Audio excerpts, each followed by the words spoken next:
रहमतुल्लाहि व बरकातुहू। मेरा नाम सालिया मोहिन पठान है और मैं 8वीं क्लास की स्टूडेंट हूँ और मेरे स्कूल का नाम जिला परिषद प्राइमरी गर्ल्स स्कूल जिंतूर है। मेरे प्रोजेक्ट का नाम हाइड्रोलिक लिफ्ट है। इसे बनाने के लिए हमें इतना सामान लगा, शीट पेपर, कार्डबोर्ड, फेविकॉल वगैरह। इस इंजेक्शन में केमिकल भरा हुआ है जिसकी वजह से कार ऊपर की जानिब जा रही है और कार सर्विसिंग भी इसी तरह होती है। इस मेडल का तरीका कार प्रोसिस्टेंस के कानून पर मायने है।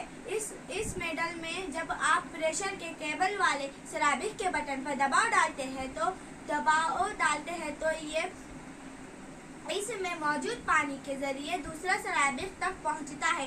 जो ना कि दूसरा सेरामिक का बटन पहले से ही है तो ये दबाव एक बड़ी कुव्वत में पैदा करता है जो प्लास्टिकल फॉर्म को ऊपर उठाती है, जिससे भारी चीज़ों को उठाना मुकम्मल होता है। ये तरीका car, hydraulic lift, hydraulic jack वगैरह में भी इस्तेमाल किया जाता है। Thank you.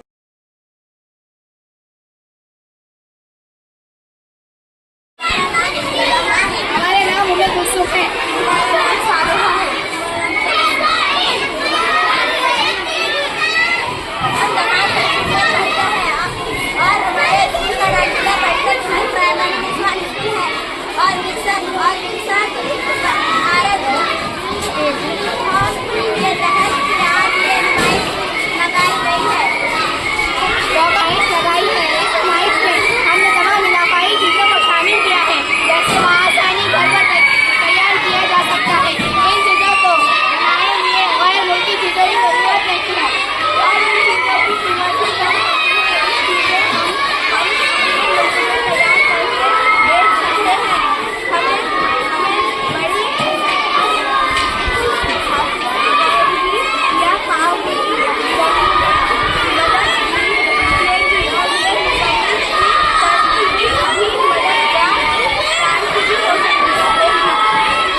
तुम बोलो।